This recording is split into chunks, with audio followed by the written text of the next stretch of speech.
In this video, we will have an overview of the Bohairic alphabet and its pronunciation according to the Greco-Bohairic standards. The Bohairic alphabet has 32 characters. One of these characters is not a letter, but is rather the number 6.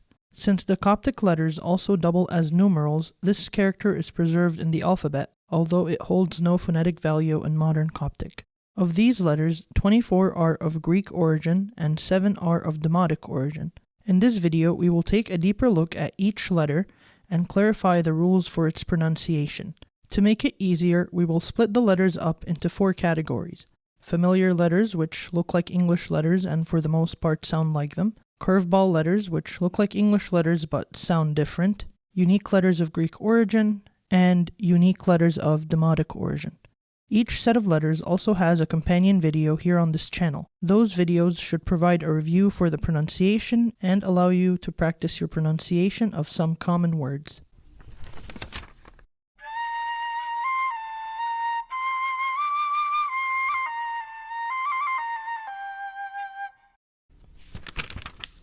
Before we can delve into pronunciation, we have to first discuss the script or font of the Coptic letters. Today, there are 2 forms or styles which exist for each letter. For some of the letters, these forms are drastically different, which causes much confusion for beginners. This phenomenon has its roots in the history and development of the Coptic script. When Coptic first surfaced in antiquity, letters were written on rough sheets of papyrus with rudimentary reeds, and so they had straight and simple forms. There was no such thing as uppercase and lowercase letters. In fact, there wasn't even punctuation or even spaces between words. This form of writing, known as the uncial script, was not unique to Coptic, but was also the norm for Greek, Latin, and all other alphabetical languages of that time. Through the centuries, however, as advancements in technology and style took place, the font evolved to look more ornate, organic, and stylized. By the time that the first Coptic printing press arrived in Egypt and the first Coptic typefaces were made, this had been the typical form of the letters, and so it was reproduced in almost all Coptic language prints. This medieval font is also preserved to this day in modern Coptic liturgical texts and has been reproduced in Coptic liturgical apps such as Coptic Reader and Spirit and Truth. On the other hand, the older uncial script was revitalized as interest in antiquity and the ancient Coptic manuscripts began to rise. The uncial script was also the one used when creating the Coptic Unicode characters, and for this reason it is the script that I tend to use in my videos out of convenience. With this in mind, let's begin studying the pronunciations. The first set of letters we'll look at are the 12 familiar letters. The first one is alpha. Alpha looks like an A and is conventionally pronounced like an A. A good word for practicing its pronunciation would be amma. The next letter is vita. The first way in which vita can be pronounced is as a B. This pronunciation occurs when vita is at the end of a word, as in the word nib, or when it's followed by a consonant, as in the name Abram, or if it is followed by another beta, as in the word Abba, and also in most common names, as in the name Basilios. The next way to pronounce it is kind of like a V. This pronunciation happens when it's at the start of a word, as in the word vaki, or if it is followed by a vowel, as in the word avan. The third and final way to pronounce it is as a w sound. This was the most common way of pronouncing the letter in Old and Late Bohairic. Because of this, you'll find it still stuck in some common names as the name Wisa, and also in some common words like the word watos. The next letter we'll discuss is the letter delta. In Coptic and biblical names, delta is pronounced as a D, as in David. This pronunciation is also preserved in some words of Coptic origin as well as Arabic loanwords, as in the word din. Delta, however, occurs most frequently in words of Greek origin, and the typical pronunciation for it in those words is a the, as in the word doxa. The next letter we'll discuss is A. A is conventionally pronounced as an as in the word en. The next letter we'll look at is zeta. Zeta looks like a Z and is pronounced conventionally like a Z, as in the word zoe. The next letter is iota. Iota can be pronounced in 4 different ways. The first pronunciation is as a long vowel I. This pronunciation is produced by iota when it's in the middle of a word, as in the word misi. It is also produced when a and iota are coupled as a diphthong in Greek words, as in the word epidhi. It also occurs when omicron and iota are coupled as a diphthong in Greek words, as in the word lipon. Iota can also produce a y sound, similar to the letter Y in English. This occurs when iota is at the start of a word, as in the word yesgen. It also occurs if it is followed by a vowel, as in the word yot. Iota also produces a short vowel I sound when it's at the end of a word, similar to how it is pronounced in the word romi. Finally, when alpha and iota are coupled in Greek words, they produce a diphthong that produces the sound as in the word keros. The next letter we'll discuss is kappa. Kappa looks like a K and is conventionally pronounced like a K, as in the word cob. The next letter is mi. Mi looks like an M and is conventionally pronounced like an M, as in the word manna. The next letter is ni. Ni looks like an N and is conventionally pronounced like an N, as in the word nane. The next letter is omicron. Omicron looks like an English O and is conventionally pronounced like a short O, as in the word omi. The next letter in this set is sima. Sima can have one of three pronunciations. The first one is similar to that produced by the letter C when it's followed by an I. This is the most conventional pronunciation, and you can hear it in the word sim.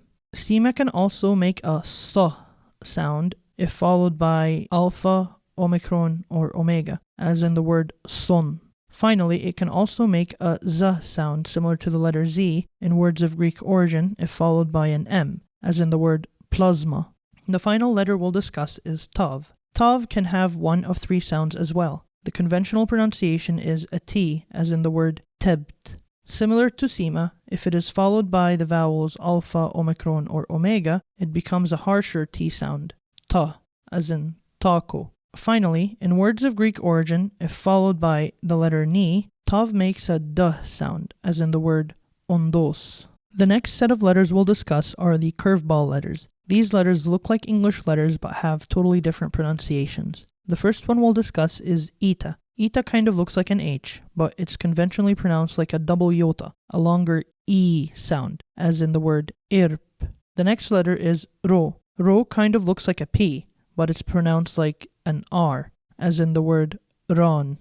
The next letter is epsilon. Epsilon can produce a variety of sounds. The first sound is similar to that of the vowel iota. It makes this sound when it's at the start of a word, kind of like in the word eos, or in between consonants, as in the word hymnos. The next sound it makes is similar to that of the letter V. It makes this sound when preceded by an alpha or an A. You can hear this sound in the word tamav. If it is preceded by an omicron, it produces a diphthong that sounds like a long O, as in the word koji. Finally, if said diphthong is followed by an alpha, an A, iota, or an eta, it produces a O sound, as in the word oy. The next letter we'll discuss is the letter K. K makes the sound of the letter K in words of Coptic origin, as in the word kimi. However, it appears more frequently in words of Greek origin. In those words, it can have one of two sounds.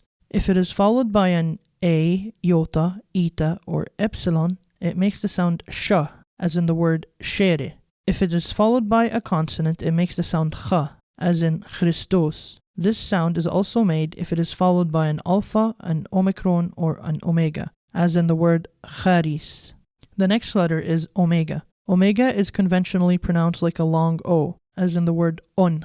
The next letter is phi. Phi looks like the English letter Q, but it's actually pronounced like the F, as in the word phi. The next letter is chai. Chai kind of looks like a lowercase b, but it's conventionally pronounced as a ch sound, as in the word chibs. Finally, the letter T. T kind of looks like a lowercase version of the English letter T, but it doesn't make the sound of a simple T. Instead, it makes a diphthong of a Ti, as in the word amenti. The next set of letters we'll look at are the unique letters of Greek origin. The first one is ghamma. Ghamma can make one of three sounds. The first is g, similar to the English letter G, if followed by an A, iota, eta, or epsilon, as in the word genos. The next sound it can make is r. It produces this sound when followed by a consonant, as in the word gnosis, or if followed by an alpha, omicron, omega, or an omicron and epsilon. This sound can be observed in the word ghar. In some Greek words, if followed by another ghamma, a kappa, an xi, or a k, it can produce an n sound, similar to that found in the word angelos. The next letter we'll look at is theta. Theta can also make one of three sounds. The first and most common sound is th. It makes this sound in most words, as in the word theos. The next sound is a simple T sound, t. It makes this sound if it's followed by a shai, a tav, a mi, or a sima, as in the word itmav. Finally, it can make a harsher t sound. It makes this sound when it's followed by an alpha, an omicron, or an omega, as in the name Thomas. This was also the most common pronunciation for it in Old Bohairic, and thus a lot of names still preserve this feature, as in the name Tawadros. The next letter we'll look at is lavla. Conventionally, lavla is pronounced like the English letter L, as in the word laos. The next letter is xi. Xi is a compound letter. It is conventionally pronounced as a K and an S put together, as in the word axios. However, when it's at the start of a word, or if it's preceded by a consonant, an extra A sound may be added to its front, as in the words ixomi and arix. The next letter we'll look at is the letter P. P is conventionally pronounced like the English letter P, as in the name Pavlos. The next letter is Phi. Phi is conventionally pronounced as the English letter F, as in the word phanos. The final letter is Ipsi. Similar to Xi, Epsi is a compound letter. It is commonly pronounced as a P and an S put together, as in the word upsichon. However, if it's at the start of a word or if it is preceded by a consonant, an extra a vowel can be added to its front, as in the word ipsalmos or as in aripsalin. The final set of letters we'll look at are the unique letters of a demotic origin. The first of those is shai. Shai is conventionally pronounced like the sound sh, as in the word shori. The next letter is hori. Hori is pronounced like an H, as in the word halum. The third letter is janja. Janja can have one of two sounds. If followed by a consonant, it makes the sound g, as in the word ikfoi. It makes the same sound if followed by one of the vowels alpha, omicron, or omega, as in the word gori. It can also make a j sound if followed by a, iota, eta, or epsilon, as in the word jikris. The final letter of this set is chima. Chima is conventionally pronounced like the ch in the English language, as in the word pa-choice. Now that we've covered all the letters, let's focus on how words should be pronounced. The first thing we must focus on with regards to pronunciation is jinkim. Jinkim is this stroke which you will find placed on some letters. It is frequently used in Bohairic spelling and has two functions. When it is placed on top of a vowel, it indicates that this vowel should be pronounced as its own independent syllable. An example of this can be seen in the word a'aron. When placed on top of a consonant, it indicates that the consonant's sound should be preceded by a soft vowel similar to that made by the Coptic letter A. Jinkim can be placed on almost any Coptic letter with the exception of these following 8.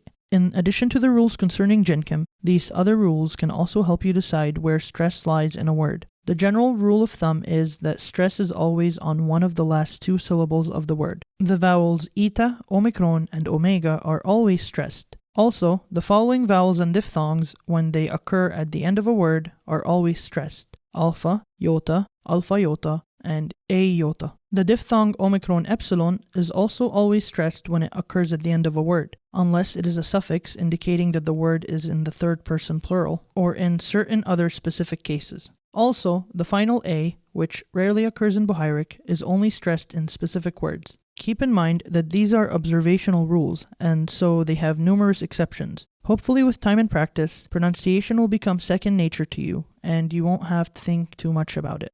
Now that we know all the letters and have discussed stress and pronunciation, we should be able to read. Let's try a sentence.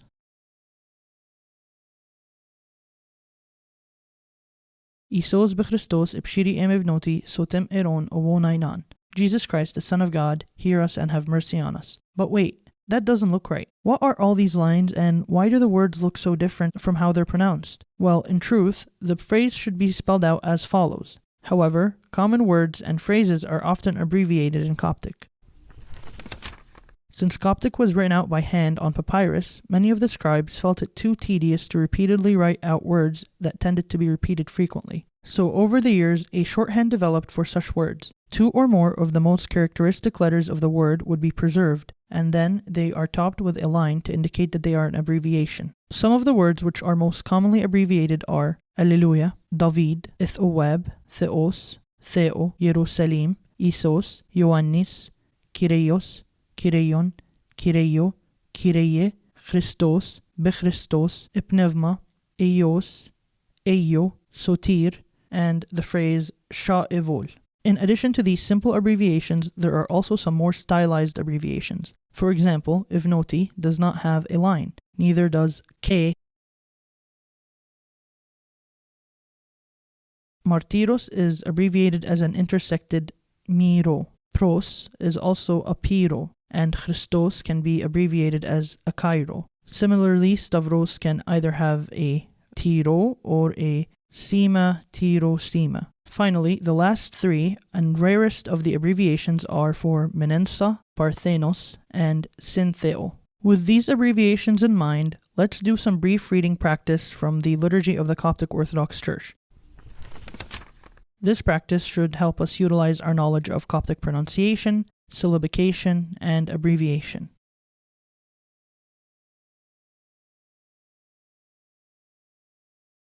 Alleluia fai pepi ehou eta ipchois thameyuf.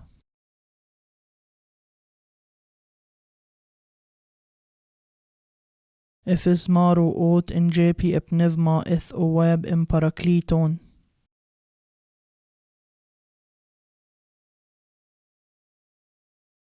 Isos pe Christos ipshiri emivnoti et onch.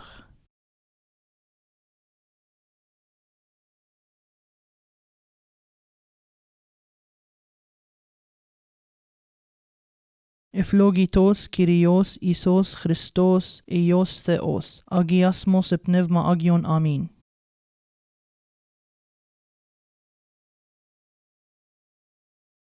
Penchois owo pennoti owo pensotir, Isos be Christos.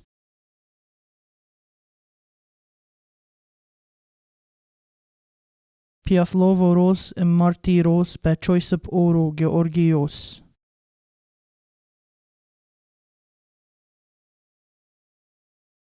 Afshinaf episit e amenti e vol hiten pistavros.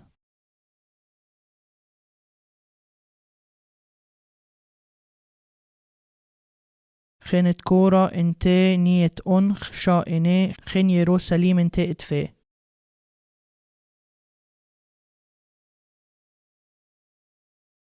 Ari ehmotnan intek herini sha evol.